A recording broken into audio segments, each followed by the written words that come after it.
यानी कुल मिला के बात करें तो ईद उल फित्र और ईद उल अजहा की दोनों नमाजें सेम एक जैसी ही होती है।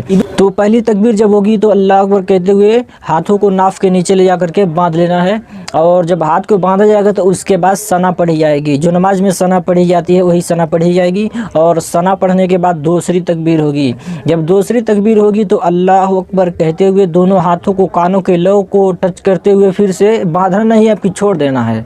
तो यानी पहली तकबीर में हाथ को बांधना है, दूसरी तकबीर में हाथ को छोड़ देना है। जिस तरीके से हम रुकू से उठते हैं तो हाथ हमारा बगल में रहता है ना, ऐसे ही छोड़ देना है। फिर से तीसरी तकबीर होगी अल्लाह अकबर, फिर से दोनों हाथों को उठाना है, हाथों को और कानों के लौ को टच करते हुए छोड़ देना है।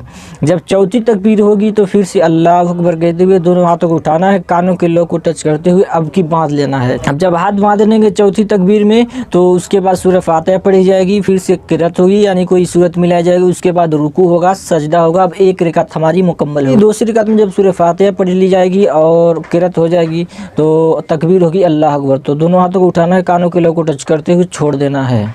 फिर दूसरी तकबीर होगी, फिर से क्या करना है कि हाथों को उठाना है, कानों के लौ को टच करते हुए फिर छोड़ देना है। दो तकबीरें हो गई।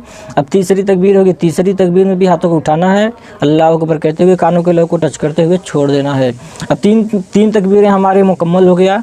अब चौथी तकबीर में बगैर हाथ उठाए, यानी 6 ज़्यादा तकबीरें हैं। पहली रकात में 3 तकबीर हो गई और दूसरी रकात में भी 3 तकबीर हो गई।